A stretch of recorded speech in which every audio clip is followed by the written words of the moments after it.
Hello, everyone. Today we will be reading God Sees the Truth But Waits by Leo Tolstoy, translated by Thomas Seltzer. In the town of Vladimir lived a young merchant named Ivan Dmitryich Aksionov.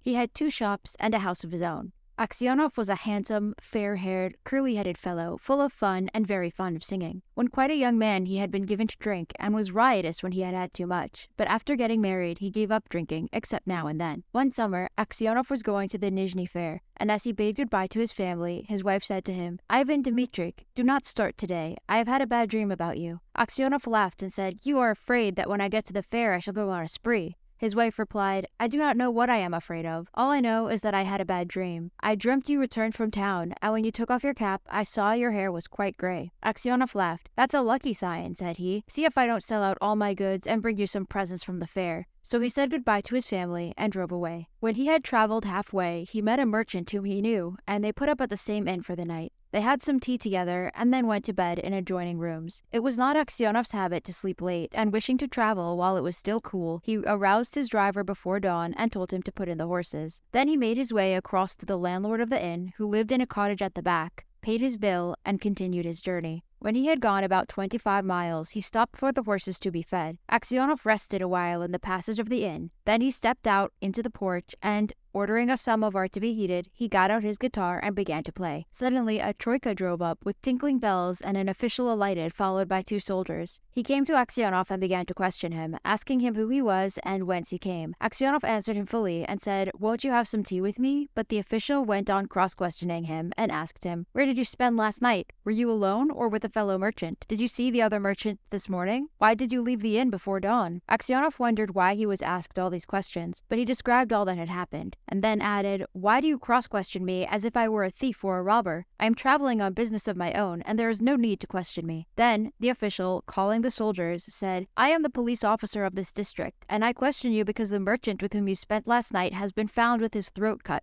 We must search your things." They entered the house. The soldiers and the police officer unstrapped Aksionov's luggage and searched it. Suddenly, the officer drew a knife out of the bag, crying, "Whose knife is this?" Aksionov looked, and, seeing a blood-stained knife taken from his bag, he was frightened. "How is it there is blood on this knife?" Aksionov tried to answer, but could hardly utter a word, and only stammered, "I don't know. Not mine." Then the police officer said, "This morning, the merchant was found in bed with his throat cut. You are the only person who could have done it. The house was locked from inside, and no one else was there. Here is the blood-stained knife in your bag, and your face and manner betray you. Tell me how you killed him and how much money you stole." Aksionov swore he had not done it, that he had not seen the merchant after they had had tea together, that he had no money except 8,000 rubles of his own, and that the knife was not his. But his voice was broken, his face pale, and he trembled with fear as though he went guilty. The police officer ordered the soldiers to bind Aksionov and put him in the cart. As they tied his feet together and flung him into the cart, Aksionov crossed himself and wept. His money and goods were taken from him, and he was sent to the nearest town and imprisoned there. Inquiries as to his character were made in Vladimir. The merchants and other inhabitants of that town said that in former days he used to drink and waste his time, but that he was a good man. Then the trial came on. He was charged with murdering a merchant from Ryazan and robbing him of 20,000 rubles. His wife was in despair and did not know what to believe. Her children were all quite small. One was a baby at her breast. Taking them all with her, she went to the town where her husband was in jail. At first, she was not allowed to see him, but after much begging, she obtained permission from the officials and was taken to him. When she saw her husband in prison dress and in chains, shut up with thieves and criminals, she fell down and did not come to her senses for a long time. Then she drew her children to her and sat down near him. She told him of things at home and asked about what had happened to him. He told her all, and she asked, "What can we do now? We must petition the Tsar not to let an innocent man perish." His wife told him that she had sent a petition to the Tsar, but it had not been accepted. Aksionov did not reply, but only looked downcast. Then his wife said, "It was not for nothing I dreamt your hair had turned gray. You remember? You should not have started that day." And passing her fingers through his hair, she said, "Vanya, dearest, tell your wife the truth. Was it not you who did it?" "So you too suspect me," said Aksionov, and, hiding his face in his hands, he began to weep. Then a soldier came to say that the wife and children must go away, and Aksionov said goodbye to his family for the last time. When they were gone, Aksionov recalled what had been said, and when he remembered that his wife had also suspected him, he said to himself, "It seems that only God can know the truth. It is to him alone we must appeal, and from him alone expect mercy." And Aksionov wrote no more petitions, gave up all hope, and only prayed to God. Aksionov was condemned to be flogged and sent to the mines. So he was flogged with a knot, and when the wounds made by the knot were healed, he was driven to Siberia with other convicts. For 26 years, Aksionov lived as a convict in Siberia. His hair turned white as snow, and his beard grew long, thin, and gray. All his mirth went. He stooped. He walked slowly, spoke little, and never laughed. But he often prayed. In prison, Aksionov learned to make boots and earned a little money, with which he bought the lives of the saints. He read this book when there was light enough in the prison, and on Sundays in the prison church he read the lessons and sang in the choir, for his voice was still good. The prison authorities liked Aksionov for his meekness, and his fellow prisoners respected him. They called him grandfather and the saint. When they wanted to petition the prison authorities about anything, they always made Aksionov their spokesman, and when there were quarrels among the prisoners, they came to him to put things right and to judge the matter. No news reached Aksionov from his home, and he did not even know if his wife and children were still alive. One day, a fresh gang of convicts came to the prison. In the evening, the old prisoners collected round the new ones and asked them what towns or villages they come from and what they were sentenced for. Among the rest, Aksionov sat down near the newcomers and listened with downcast air to what was said. One of the new convicts, a tall, strong man of 60, with closely cropped gray beard, was telling the others what he had been arrested for. "Well, friends," he said, "I only took a horse that was tied to a sledge, and I was arrested and accused of stealing. I said I had only taken it to get home quicker, and had then let it go. Besides, the driver was a personal friend of mine, so I said, 'It's all right.' 'No,' said they, 'you stole it.' But how or where I stole it they could not say. I once really did something wrong, and ought by rights to have come here long ago. But that time I was not found out, and now I have been sent here for nothing at all. But it's lies I'm telling you. I've been to Siberia before, but I did not stay long." "Where are you from?" asked someone. "From Vladimir. My family are of that town. My name is Makar, and they also call me Semyonik."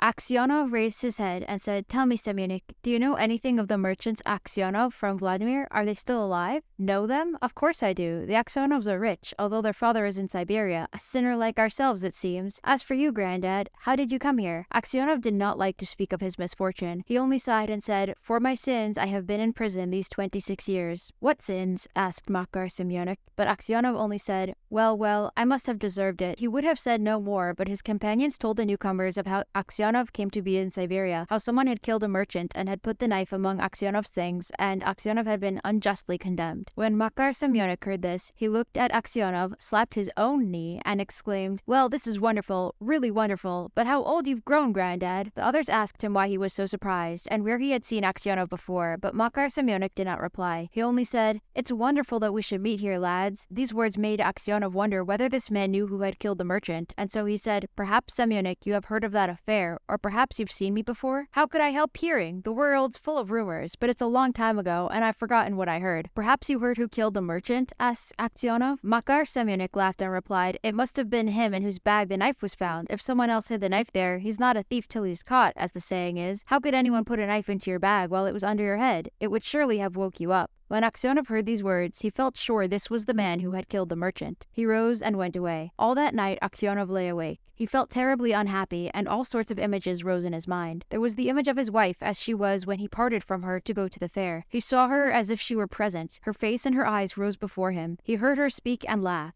Then he saw his children, quite little as they were at the time. One with a little cloak on, another at his mother's breast, and then he remembered himself as he used to be, young and merry. He remembered how he sat playing the guitar in the porch of the inn where he was arrested, and how free from care he had been. He saw, in his mind, the place where he was flogged, the executioner, and the people standing around, the chains, the convicts, all the 26 years of his prison life, and his premature old age. The thought of it made him so wretched that he was ready to kill himself. "And it's all that villain's doing," thought Aksionov. His anger was so great against Makar Semyonik that he longed for vengeance, even if he himself should perish for it. He kept repeating prayers all night, but could get no peace. During the day, he did not go near Makar Semyonik, nor even look at him. A fortnight passed in this way. Aksionov could not sleep at night, and was so miserable that he did not know what to do. One night, as he was walking about the prison, he noticed some earth that came rolling out from under one of the shelves on which the prisoners slept. He stopped to see what it was. Suddenly, Makar Semyonik crept out from under the shelf and looked at Aksionov with a frightened face. Aksionov tried to pass without looking at him, but Makar seized his hand and told him he had dug a hole under the wall, getting rid of the earth by putting it into his high boots and emptying it out every day on the road when the prisoners were driven to their work. "Just you keep quiet, old man, and you shall get out too. If you blab, they'll flog the life out of me, but I will kill you first." Aksionov trembled with anger as he looked at his enemy. He drew his hand away, saying, "I have no wish to escape, and you have no need to kill me. You killed me long ago. As to telling of you, I may do so or not, as God shall direct." Next day, when the convicts were led out to work, the convoy soldiers noticed that one or other of the prisoners emptied some earth out of his boots. The prison was searched and the tunnel found. The governor came and questioned all the prisoners to find out who had dug the hole. They all denied any knowledge of it. Those who knew would not betray Makar Semyonik, knowing he would be flogged almost to death. At last the governor turned to Aksionov, who he knew to be a just man, and said, "You are a truthful old man. Tell me, before God, who dug the hole?" Makar Semyonik stood as if he were quite unconcerned, looking at the governor and not so much as glancing at Aksionov. Aksionov's lips and hands trembled, and for a long time he could not utter a word. He thought, "Why should I screen him who ruined my life? Let him pay for what I have suffered. But if I tell, they will probably flog the life out of him, and maybe I suspect him wrongly. And, after all, what good would it be to me?" "Well, old man," repeated the governor, "tell me the truth. Who has been digging under the wall?" Aksionov glanced at Makar Semyonik and said, "I cannot say, Your Honor. It is not God's will that I should tell. Do what you like with me. I am in your hands." However much the governor tried, Aksionov would say no more, and so the matter had to be left. That night, when Aksionov was lying in his bed and just beginning to doze, someone came quietly and sat down on his bed. He peered through the darkness and recognized Makar. "What more do you want of me?" asked Aksionov. "Why have you come here?" Makar Semyonik was silent, so Aksionov sat up and said, "What do you want? Go away, or I will call the guard." Makar Semyonik bent close over Aksionov and whispered, "Ivan Dmitrich, forgive me." "What for?" asked Aksionov. "It was I who killed the merchant and hid the knife among your things. I meant to kill you too, but I heard a noise outside, so I hid the knife in your bag and escaped out of the window." Aksionov was silent and did not know what to say. Makar Semyonik slid off the bed shelf and knelt upon the ground. "Ivan Dmitrich," he said, "forgive me, for the love of God, forgive me. I will confess that it was I who killed the merchant, and you will be released and can go to your home." "It is easy for you to talk," said Aksionov, "but I have suffered for you these 26 years. Where could I go now? My wife is dead and my children have forgotten me. I have nowhere to go." Makar Semyonik did not rise, but beat his head on the floor. "Ivan Dmitrich, forgive me," he cried. "When they flogged me with the knot, it was not so hard to bear as it is to see you now. Yet you had pity on me and did not tell. For Christ's sake, forgive me, wretch that I am." And he began to sob. When Aksionov heard him sobbing, he too began to weep. "God will forgive you," said he. "Maybe I am 100 times worse than you." And at these words his heart grew light, and the longing for home left him. He no longer had any desire to leave the prison, but only hoped for his last hour to come. In spite of what Aksionov had said, Makar Semyonik confessed his guilt, but when the order for his release came, Aksionov was already dead.